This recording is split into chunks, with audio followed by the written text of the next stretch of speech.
كان في ولد اسمه ياسين. صحي في يوم من أيام رمضان وبص حواليه باستغراب. لقى باباه ومامته مكلوش ولا شربوا، والبيت كله هادي شوية. ياسين قرب منهم وقالوا هو مستغرب: هو انتوا ناسين تاكلوا؟ ضحكوا وقالوا له: لا يا ياسين، احنا صايمين علشان ده شهر رمضان. ياسين فكر شوية وبعدين سأل: يعني ايه صايمين وليه بنصوم؟ قعد باباه جنبه وحط ايده على كتفه وقال له بهدوء: احنا بنصوم علشان ربنا قال لنا نصوم، واحنا بنحب ربنا وبنسمع كلامه. ياسين سأل تاني: يعني بنصوم علشان ربنا قال كده؟ بابا ابتسم وقال: أيوة، ولما نسمع كلام ربنا نقرب منه أكتر. ياسين فكر شوية وبعدين قال: بس دلوقتي محدش شايفنا، نقدر ناكل عادي.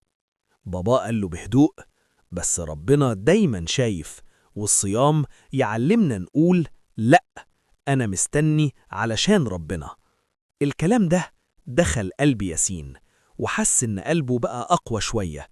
بابا كمل وقال: نفسنا بتحب الأكل والشرب والراحة، بس الصيام بيعلمنا نقول لأ، مش دلوقتي.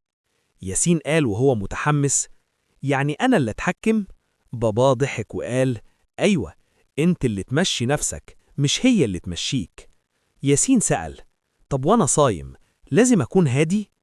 طبعا، الصيام مش جوع وبس، الصيام نخلي لساننا حلو وقلبنا طيب ونعامل الناس كويس.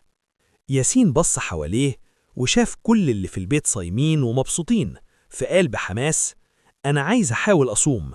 بابا قال له: حاول على قدك، ولو تعبت تبقى شجاع برضه، وربنا بيحب اللي بيحاول.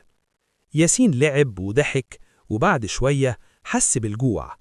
قعد شوية يفكر وافتكر ليه بنصوم، وقرر يكمل شوية كمان.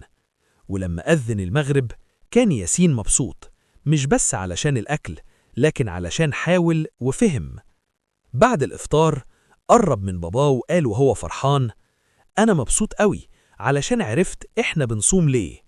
وقال وهو بيعد على صوابعه: بنصوم علشان نسمع كلام ربنا ونقرب منه ونتعلم نصبر ونقول لأ لنفسنا ونخلي قلبنا ولساننا حلوين وربنا يفرح بينا.